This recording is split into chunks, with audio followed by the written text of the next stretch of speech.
Welcome back to Ladies of Another View on Back, and I want to welcome to the show Ginny Burton.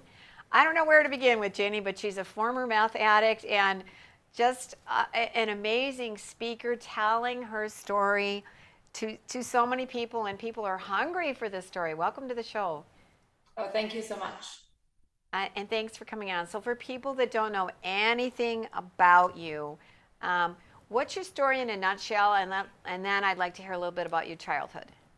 Sure. I started using at a really young age. I was introduced to drugs by my mom a couple of years after my dad went to prison. And despite my best efforts to become somebody other than the people in my family, I ended up following down the same path as they did, which included multiple prison terms, almost 30 straight years of addiction, losing my children to the system, multiple felonies, violence, domestic violence, and everything that really goes along with that kind of lifestyle. At the age of 40, I was rescued for the last time by the police, but I made the decision during that arrest to change my life. And I decided to stay clean one day at a time. I was facing my fourth prison sentence, and I got the opportunity to be released to a drug court program. And during that time, which the drug court program had almost zero faith in my ability to succeed, which of course I took that challenge on, I made the decision to take every opportunity I could and recreate myself, and stabilize my foundation in a way that would help me to sustain a clean and sober life, and become the mom that I always believed that I would be in my heart, and so many other things. In 2016, I suffered an assault in my home. It was then that I made the decision to go back to school. I was also working in social services, and I had become driven to change the prison system, because I knew that people like myself and like the person that had assaulted me go into the prison system and come out the same people without any intervention, which the majority of our prisons throughout the nation don't have intervention programs available to everybody that is incarcerated. And so I gained tremendous momentum. I became a Martin Honor Scholar, the Washington State Truman Scholar for 2020. I graduated from the University of Washington and applied to go to the #4 public policy school in the nation, and was accepted for the grad program for this year. But in that process, I also negotiated a pretty fantastic opportunity to create a national network of folks similar to myself, and find programs that are facilitating the growth of people like me, with our focus being policy change across the nation.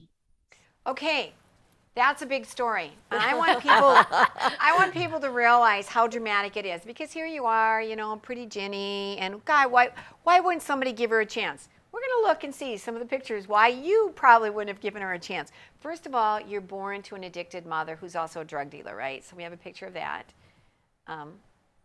You're just a baby, and what kind of chance do you have? Yeah. And then she gave you marijuana when you were 6 years old, right? Yeah, 7, but yeah. 7. And Yeah, there were 7 kids in the family, right? that's correct.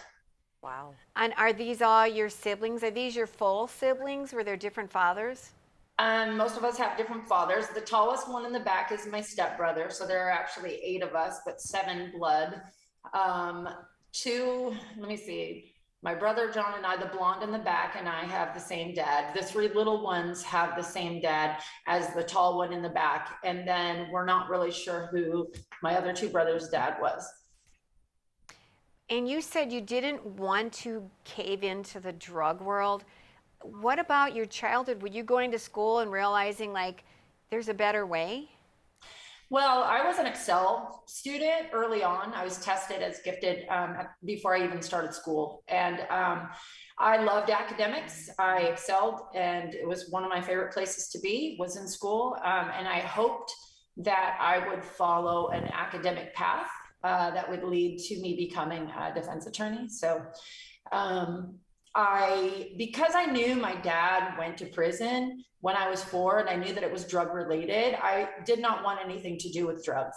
But when the drugs were introduced to me, uh, even with the amount of protesting I was doing, I really got pressured into doing it. And because I was seeking the love and acceptance of my mom, I caved in. Did the social welfare people ever come to your door and think things weren't as they should be? Because your mom, she introduced you to math at what age? 14 12. or 12? 12. Wow. Like, did teachers notice things not right? Did anybody investigate?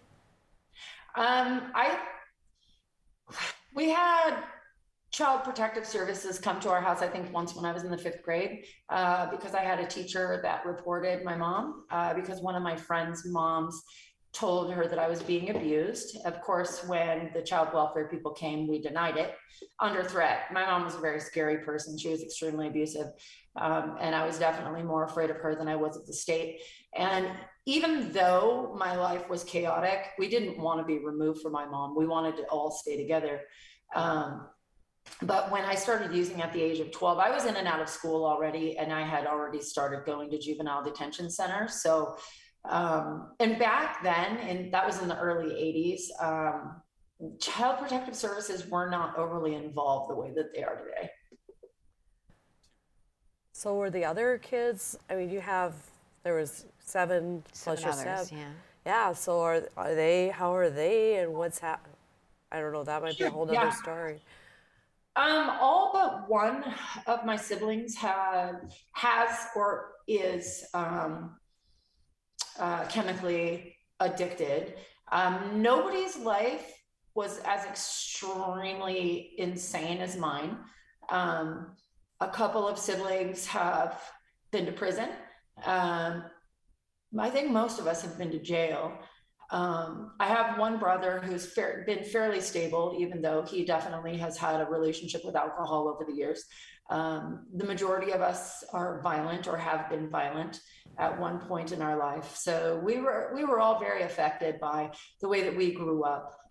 By the time my 3 youngest siblings, the babies that were in that photograph, by the time they were 10 and 11, they were removed from the home because child services definitely evolved by that time, and they were all put in foster care.